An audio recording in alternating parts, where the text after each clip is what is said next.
I'm Joanna Small, the Public Information Officer for the Wheat Ridge Police Department. It's Friday, June 16th, and this is your WRPD Video Week in Review. Here's a summary of some of the most notable calls your Wheat Ridge patrol officers responded to over this past week. Overnight last night, 4 masked men forced entry into a business in the 4800 block of Lamar Street.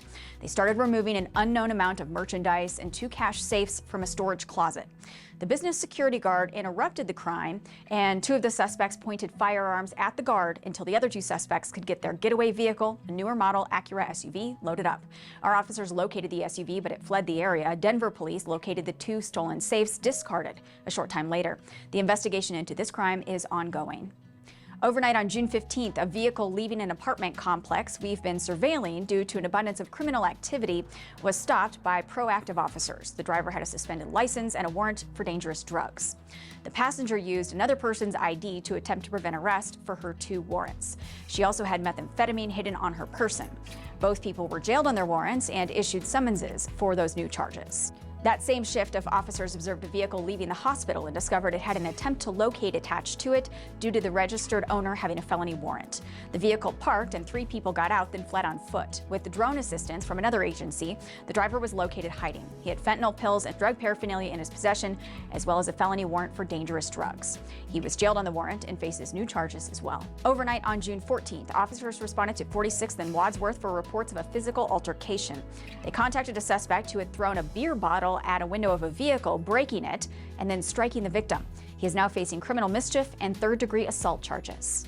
That same shift of officers was requested by a neighboring agency to see if a stolen vehicle was parked at a house in the 11,000 block of West 47th Avenue. The vehicle was there, and a suspect was discovered by family members to be passed out behind the wheel.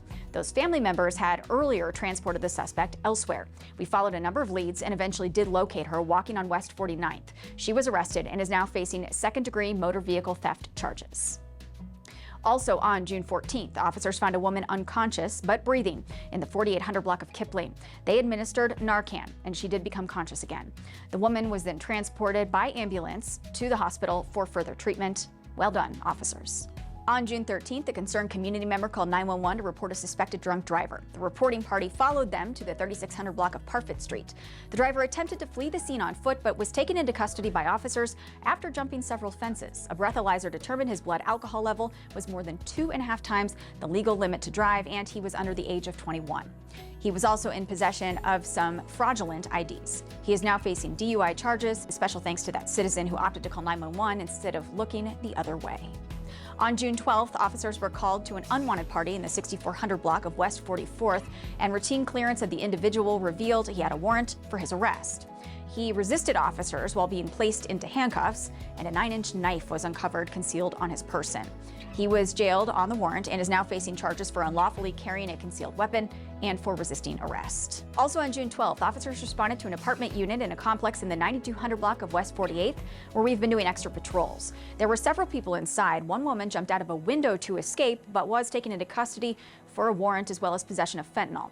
A male suspect was found to have 4 warrants for his arrest, while another male was determined to be the suspect in a felony menacing incident. A second woman lied about her identity, but once we determined who she was, she too had a warrant, this one for, you guessed it, identity theft. On June 11th, officers responded to the hospital for a patient in the behavioral wing of the ER who was naked and attempting to escape. In the process, he assaulted a security guard as well as a nurse. He is now facing 2 counts of 2nd-degree assault charges. On June 10th, officers went to what's called a shots fired or shots heard call in the 3200 block of Sheridan. An unknown person or people fired a gun towards a parked vehicle, causing damage. Fortunately, though, no one was injured.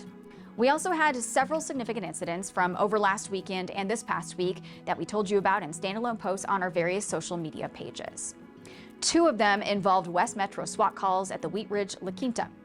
In the first, a suspect involved in a domestic violence incident refused to exit a room and was believed to be armed. SWAT took him into custody, and a search of the room did uncover a handgun as well as an assault-style rifle.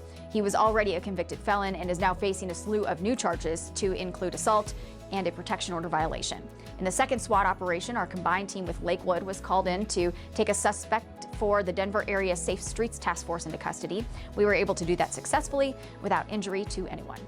We also told you about a stabbing that occurred in a bathroom in Paramount Park over the weekend. One man stabbed another multiple times after an argument. He was taken into custody, and while the victim's injuries were serious, he is expected to survive. Now, in between your calls for service, and as we explained in several of these summaries, officers spent their time in parts of our city we know to be higher in criminal activity. That often allows us to bear witness to a crime ourselves or contact people for lesser crimes like jaywalking or trespassing. That oftentimes leads to arrests for things like warrants, drugs, and/or drug paraphernalia. We also go to areas we know can be used as dumping grounds for stolen vehicles. We are proud that the Wheat Ridge Police have a very high stolen vehicle recovery rate. This past week, our officers located 8 stolen vehicles that will now be returned to their rightful owners. That's all for now. We'll see you next time, and remember, if you need us, we are always just minutes away.